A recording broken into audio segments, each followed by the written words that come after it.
साथियों नमस्कार। लंबे अंतराल के बाद छुट्टियां ख़त्म हो गई है। मैं आप लोगों से जुड़ रहा हूं और आज मैं एक बहुत ही महत्वपूर्ण विषय लेकर आप लोगों के बीच आया हूं। और कई छात्रों का ऐसा डिमांड भी था कि कुछ इम्पोर्टेंट टॉपिक बता दीजिए। धीरे धीरे मैं अब आगे और सब्जेक्ट्स के भी इम्पोर्टेंट टॉपिक आप लोगों से डिस्कस करूंगा। तो आज मैं सबसे पहले बायोलॉजी को उठाया है मैंने, और बायोलॉजी के बारे में डिस्कस करूंगा। जो इम्पोर्टेंट टॉपिक है जो आपको कवर करने हैं अपनी तैयारी के दरमियान में, तो मुझे लगता है कि अगर इन टॉपिक को आप ध्यान से कवर करेंगे तो आपका मैक्सिमम सवाल इसके अंतर्गत आएंगे और वो सॉल्व होगा। आपके पास जो भी स्टडी मटेरियल होगा उसके अधीन आप इन टॉपिक को एक बार ध्यान से रिवाइज कर लीजिएगा। और उसमें कोई किसी को त्रुटि हो और कुछ जानने का ज़रूरत हो तो मैं अंत में अपना फ़ोन नंबर बताऊंगा, आप उस पर कनेक्ट कर लीजिएगा हमको। सबसे पहला टॉपिक जो आपको बायोलॉजी में पढ़ना चाहिए वो कोशिका। मैंने देखा कोशिका के बारे में पढ़ना है आपको। कोशिका के अंदर क्या पढ़ना चाहिए आपको, जहाँ से सवाल आते हैं, तो उसको मैंने बाइफरकेट भी किया है, सब टॉपिक भी लिखे हैं मैंने। तो देखिए, प्रोकैरियोटिक एंड यूकैरियोटिक कोशिका में अंतर। सबसे पहले आपको ये जानना चाहिए कि प्रोकैरियोटिक कोशिका क्या होता है, यूकैरियोटिक कोशिका क्या होता है और उसके बीच में डिफरेंसेस क्या है। फिर आपको प्लांट और एनिमल सेल, जिसको हम लोग पादप और जंतु कोशिका कहते हैं, उनके स्ट्रक्चर के बारे में बात करना चाहिए और उनके बीच में जो अंतर है उनके बारे में भी बात करना चाहिए। फिर आपको जो रिवीजन करना है वो जो डिफरेंट सेल ऑर्गेनल्स हैं, जैसे प्लाज्मा मेम्ब्रेन है, सेल वॉल है, माइटोकॉन्ड्रिया है, न्यूक्लियस है, न्यूक्लियोलस है, गोल्जी बॉडी है, लाइसोसोम, इस तरह के तमाम जो सेल ऑर्गेनल्स हैं और जो डिफरेंट सेल स्ट्रक्चर्स हैं, तो उनके बारे में आपको जानना है थोड़ा थोड़ा। और बहुत डीप में नहीं जानना है, लेकिन उनके बेसिक स्ट्रक्चर और उनके बेसिक फंक्शन को आप ज़रूर रिवाइज कीजिए, वहाँ से कई बार सवाल रहते हैं। उसके बाद जो आपका नेक्स्ट टॉपिक होगा वो कोशिका विभाजन रिवाइज करना चाहिए। कोशिका विभाजन के अंतर्गत में आप सबसे पहले सेल साइकिल, जिसमें G1, S, G2 और M फेज के बारे में बात करते हैं, उसके बारे में आपको रिवीजन करना चाहिए कि किसका कैरेक्टरिस्टिक फीचर क्या है। फिर आपको माइटोसिस के बारे में जानना है, मियोसिस के बारे में जानना है। इन दोनों की जो कैरेक्टरिस्टिक फीचर है और इन दोनों के अंदर में जो इवेंट्स होते हैं, उन इवेंट्स को भी जानना है और उनके कैरेक्टरिस्टिक फीचर को भी जानना है। कई बार एप्लीकेशन बेस्ड सवाल भी आते हैं। फिर माइटोसिस तथा मियोसिस में जो बेसिक डिफरेंसेस हैं उनको भी आपको जानना है। जो तीसरा टॉपिक है वो बायोमॉलिक्यूल्स का है, जिसको बायोकेमिस्ट्री भी आप कहते हैं। तो बायोमॉलिक्यूल्स में आप कार्बोहाइड्रेट के बारे में बेसिक जानकारी हासिल कीजिए, प्रोटीन के बारे में कीजिए, वसा के बारे में कीजिए, vitamin, hormones, enzyme and coenzymes, और न्यूक्लिक एसिड में डीएनए आरएनए के बारे में आपको बेसिक जानकारी हासिल करनी चाहिए। उसके बाद जो नेक्स्ट टॉपिक आपका होगा वो है चौथा टॉपिक, जो ह्यूमन फिजियोलॉजी का है। तो ह्यूमन फिजियोलॉजी में ध्यान से देखिए कि कई सिस्टम्स के बारे में पढ़ने हैं। पाचन तंत्र के बारे में पढ़ना है। तो पाचन तंत्र के अंदर में अगर आप देखेंगे तो सबसे पहला आपको आता है मुंह में हम लोग दांत के बारे में पढ़ते हैं, दांत के बारे में भी सवाल आता है आपको।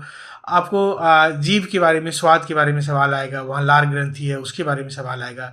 तो और डिफरेंट जो कार्बोहाइड्रेट का पाचन कैसे होता है, प्रोटीन का पाचन कैसे होता है और लिपिड का पाचन कैसे होता है, उनका एब्जॉर्प्शन कैसे होता है, तो थोड़ा उसके बारे में बेसिक जानना है। कौन कौन से इंजाइम्स कहाँ से सिक्रीट होते हैं और कुछ मतलब जो स्टोमक में कुछ हार्मोन भी सिक्रीट होते हैं, उनके बारे में भी आपको बेसिक रूप से थोड़ा जानना है।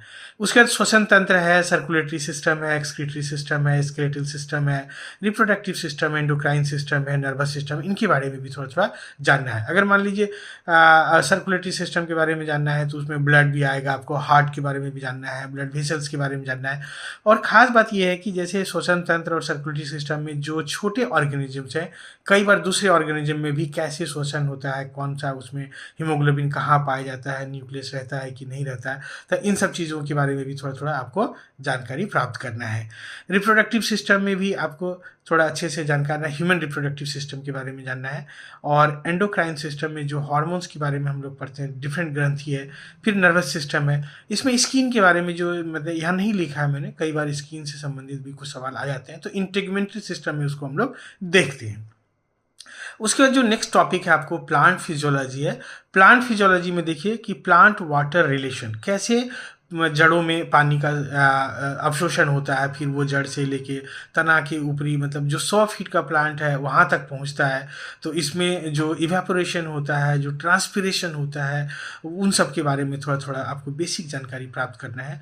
फिर जो मेम्ब्रेन के across active transport, passive transport, facilitated diffusion, simple diffusion, ये सब कुछ टॉपिक है जो ट्रांसपोर्ट अक्रॉस मेम्ब्रेन, थोड़ा वहाँ पढ़ना है। मिनरल न्यूट्रिशन, जो प्लांट में अलग अलग मिनरल्स का क्या रोल है, थोड़ा उसके बारे में भी आप जानकारी प्राप्त कीजिएगा।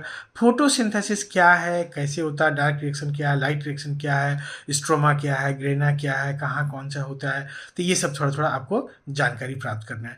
सेल्यूलर रेस्पिरेशन वो एनिमल में भी होता है, प्लांट में भी होता है, जिससे कार्बोहाइड्रेट का रेस्पिरेशन होगा जिससे एनर्जी निकलेगा, वो ब्रेक डाउन होगा। तो 3 स्टेप में ब्रेक डाउन होता है, ग्लाइकोलाइसिस, क्रेब साइकिल और इलेक्ट्रॉन ट्रांसपोर्ट चेन, ईटीसी जो मैंने लिखा है, इलेक्ट्रॉन ट्रांसपोर्ट चेन, या ईटीएस भी लिखते हैं कई बार, इलेक्ट्रॉन ट्रांसपोर्ट सिस्टम बोलते हैं। ये इनर माइटोकॉन्ड्रियल मेम्ब्रेन पे होता है। तो थोड़ा इसके बारे में आपको जानकारी प्राप्त करना है।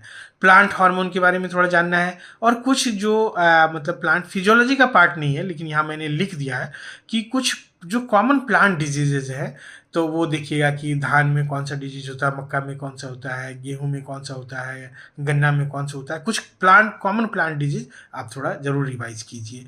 इसके बाद एक बहुत इंपॉर्टेंट टॉपिक है, यहाँ से शॉर्ट शॉर्ट क्वेश्चन रहता है, वो है आपका डिजीज।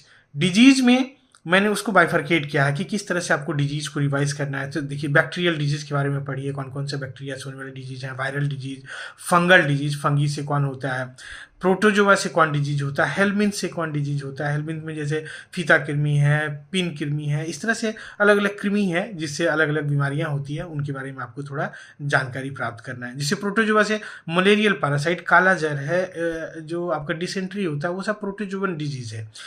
और जेनेटिक डिसऑर्डर, जेनेटिक डिजीज भी होता है कई तरह के, जैसे सिकल सेल एनीमिया है, या फिर हीमोफीलिया है। इस तरह से कई मतलब डिजीजेज हैं जो जेनेटिक डिसऑर्डर है, तो उनके बारे में भी आपको पढ़ना है। मेटाबॉलिक डिसऑर्डर जैसे डायबिटीज है, वो एक मेटाबॉलिक डिसऑर्डर है, और उसको डेफिशिएंसी सिंड्रोम में भी हम लोग पढ़ते हैं। तो कई बार हमारे शरीर का मेटाबॉलिज्म गड़बड़ाता है, तो जाकर उससे हमको कई तरह की बीमारियां होती हैं, उनको भी पढ़ना है। बिहेवियर की वजह से हमारा जो बिहेवियरल है, जो हमारा लाइफ स्टाइल है, यहाँ पे आप behavioural and life style related disease भी कह सकते हैं। तो ये भी मतलब समझिए, जैसे जो हम लोग जंक फूड खाते हैं तो ओबेसिटी होता है, या कोलेस्ट्रॉल बढ़ जाता है हमारे शरीर में। तो ये सब कुछ मतलब डिजीज हैं जो लाइफ स्टाइल रिलेटेड डिजीज है। उसके बाद डेफिशिएंसी डिजीज, जैसे प्रोटीन की कमी हो जाएगी, विटामिन की कमी हो जाएगी, हार्मोन की कमी हो जाएगी, या इवन जो हमारा उचित भोजन नहीं मिलेगा, तब जाके जो बीमारियां होती है, जैसे मरासमस, क्वार्स्क्यूअर, ये सब कुछ कुछ बीमारी है, तो उससे आप रिलेटेड थोड़ा जानकारी हासिल कीजिए। इन्वायरमेंटल पॉल्यूशन से भी कई डिजीज होते हैं, जैसे वाटर पॉल्यूशन से कई डिजीज हो जाएगा। आप नाम सुने होंगे इटाई इटाई डिजीज का, मरकरी या कैडमियम, इन सब के पॉल्यूशन से भी डिजीज होता है। इसके बाद जो वाटर बॉर्न डिजीज है कई, वो भी होता है हमको। इसके बाद जो श्वसन रोग कई तरह के होते हैं, जो इन्वायरमेंट या जो माइनिंग वगैरह में काम करते हैं, वहाँ भी लंग से रिलेटेड कुछ डिजीज होता है। कुछ डिजीज सेक्सुअली ट्रांसमिटेड डिजीजेस हैं, जैसे गोनेरिया है, तो जो या एड्स है, तो इस तरह से मतलब सेक्स की वजह से ट्रांसफ़र होता है, तो उन डिजीज़ के बारे में भी आप थोड़ा जानकारी हासिल कीजिए। कई बार आपको पूछ देगा कि कौन सा निम्नलिखित में से डिजीज़ कम्युनिकेबल है, या कम्युनिकेबल डिजीज़ का क्या परिभाषा होता है। नॉन कम जैसे कम्युनिकेबल मतलब होता है एक व्यक्ति से दूसरे व्यक्ति तक फैलने वाला। तो आप देखेंगे यूजुअली वायरल डिजीज जो इन्फ्लुएंजा टाइप का होता है और कॉमन कोल्ड होता है, वो कम्युनिकेबल डिजीज में आता है। इस तरह से उसका एक क्लासिफिकेशन है। एक होता है आपको नॉन कम्युनिकेबल डिजीज, जो एक दूसरे से फैलता नहीं है, जैसे डायबिटीज है, तो वो एक दूसरे से फैलेगा नहीं। और फिर मतलब एपिडेमिक डिजीज़ किसको कहते हैं, एंडेमिक डिजीज़ किसको कहते हैं, जो मतलब बहुत बड़े एरिया में फैल जाएगा, जैसे कोविड था वो एपिडेमिक हो गया। जो छोटे एरिया में फैला रहता है उसको हम लोग एंडेमिक डिजीज़ कहते हैं। इसके बाद जो नेक्स्ट आपका मतलब 7वां टॉपिक जो आपको कवर करना चाहिए, वो है इम्यून सिस्टम के बारे में पढ़ना चाहिए। इम्यून सिस्टम क्या है, वो कैसे काम करता है, कौन कौन से सेल उसमें इन्वॉल्व रहते हैं। इसके बाद वैक्सीन कैसे बनता है, वैक्सीन के कैटेगराइजेशन के बारे में आपको जानकारी हासिल करना चाहिए। कई बार सवाल आ चुका है इसमें। जो डायग्नोस्टिक टूल्स फॉर डिजीजेज हैं, जो डिजीज़ का हम लोग पता लगाते हैं, जैसे एमआरआई है, एक्सरे है, अल्ट्रासाउंड है, तो इस तरह के मतलब जो पैथोलॉजी में हम लोग टेस्ट करते हैं, यूरिन टेस्ट है, ब्लड टेस्ट है, तो मतलब कई तरह से हम लोग डिजीज़ का पता लगाते हैं। तो उनसे भी रिलेटेड कई बार आपको आपको डायग्नोस्टिक टूल्स के बारे में, जैसे ईसीजी है, तो वो कई तरह के मतलब टूल्स हैं, उन टूल्स को आप समराइज़ कीजिए और उनको रिवाइज़ कीजिए। उसके बाद जो एक नेक्स्ट टॉपिक है वो है एनिमल एंड प्लांट रिप्रोडक्शन। मैंने मतलब फिजियोलॉजी में भी रिप्रोडक्शन पढ़ा है जो प्योर ह्यूमन के बारे में है, तो इसमें नॉर्मल जो एनिमल रिप्रोडक्शन के इंक्लूडिंग ह्यूमन हो जाएगा, उसके बारे में पढ़ना है, जैसे सेक्सुअल रिप्रोडक्शन क्या होता है, एसेक्सुअल क्या होता है, कॉन्ट्रासेप्टिव्स कैसे यूज़ करते हैं, मतलब कौन कौन सा कॉन्ट्रासेप्टिव्स है, मतलब बर्थ कंट्रोल के लिए, पॉपुलेशन कंट्रोल के लिए, फिर ट्विंस क्या है, क्लोन्स क्या है, सुपर ओवुलेशन क्या होता है, एम्ब्रायो ट्रांसफर टेक्नोलॉजी जो एनिमल्स में खास करके गाय वगैरह में यूज होता है, तो वो अच्छा वैरायटी प्राप्त करने के लिए, आर्टिफिशियल इंसेमिनेशन एआई, ये भी मतलब एक विधि है, ये क्या होता है, तो इन सब चीज़ों के बारे में यहाँ पे आप जानकारी हासिल कीजिए। फिर प्लांट रिप्रोडक्शन में हम लोग देखते हैं कि अगर एसेक्सुअल रिप्रोडक्शन होगा तो वो वेजिटेटिव प्रोपेगेशन में होगा, जैसे लेयरिंग है, कटिंग है, इस तरह का जो आप यूज़ करते हैं, तो वो सारा इसमें आएगा। फिर जो सेक्सुअल रिप्रोडक्शन होगा तो फ्लावर के पार्ट्स और फ्लावर के बारे में थोड़ा जानकारी हासिल करना है। पॉलिनेशन से सवाल आया हुआ है कि पॉलिनेशन कितने प्रकार के होते हैं, कैसे होते हैं। फ्रूट्स के बारे में सवाल आया है कि ये कौन सा फ्रूट्स है, मिक्स फ्रूट है, सिंपल फ्रूट है, तो वो थोड़ा जानकारी हासिल कीजिए। सीड के बारे में आप थोड़ा जानकारी हासिल कीजिए। वेजिटेटिव रिप्रोडक्शन मतलब एसेक्सुअल रिप्रोडक्शन होगा, ये ध्यान में रखना है।